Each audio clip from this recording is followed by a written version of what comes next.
সামাজিক সংস্থা রুটি ব্যাংকের নাম বানিয়ে জনসাধারণের কাছ থেকে টাকা তুলে আত্মসাৎ করছে সংস্থা থেকে বহিষ্কৃত দুই কর্মী, এমনটাই অভিযোগ সংস্থার সভাপতি রূপা রায়ের। রুটি ব্যাংক ফাউন্ডেশন হলো একটি সেবামূলক সংস্থা, যার উদ্দেশ্য হলো রাস্তায় থাকা অভুক্তদের খাবার দেওয়া। সে অনুযায়ী রুটি ব্যাংক ফাউন্ডেশন সবার সাহায্য নিয়ে প্রত্যেকদিন রাত্রিবেলায় খাবার দিয়ে যাচ্ছে। কিন্তু রুটি ব্যাংকের নাম করে দেবাশিস চক্রবর্তী ও বিউটি শিল্ড মানুষকে প্রতারিত করে টাকা আনছে, এমনটাই অভিযোগ সংস্থার কর্মকর্তাদের। এই দুজন নাকি প্রথমে রুটি ব্যাংক ফাউন্ডেশনে ছিল, কিন্তু কোনো হিসাবপত্র সঠিকভাবে না দেওয়ার কারণে তারা রুটি ব্যাংক ফাউন্ডেশন থেকে বেরিয়ে যায়।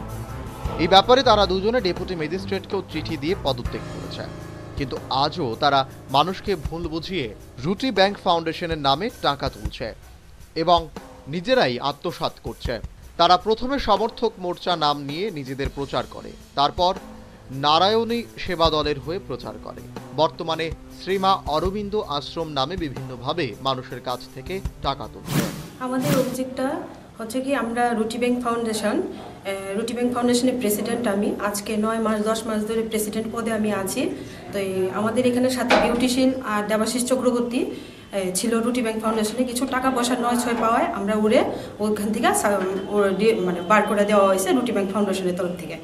তো দেওয়ার পর তারা তো আমাদের কাছে সব কাগজপত্র ওকে আছে। ওরা বললো কি যে এখন শুনলাম নাকি ওরা আজকে কয়েকদিন যাবৎ রুটি ব্যাংক ফাউন্ডেশনের নামে টাকা কালেকশন করছে।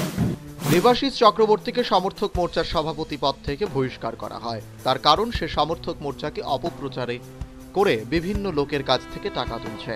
তাদের বক্তব্য, ত্রিপুরায় রুটি ব্যাংক ফাউন্ডেশন একটাই আছে, হয়তো তাদের কাজটা অন্য সংস্থা করে থাকতে পারে, কিন্তু রুটি ব্যাংক ফাউন্ডেশনের নাম দিয়ে মানুষের কাছ থেকে টাকা তুলে আত্মসাৎ করাটা সম্পূর্ণ বেআইনি।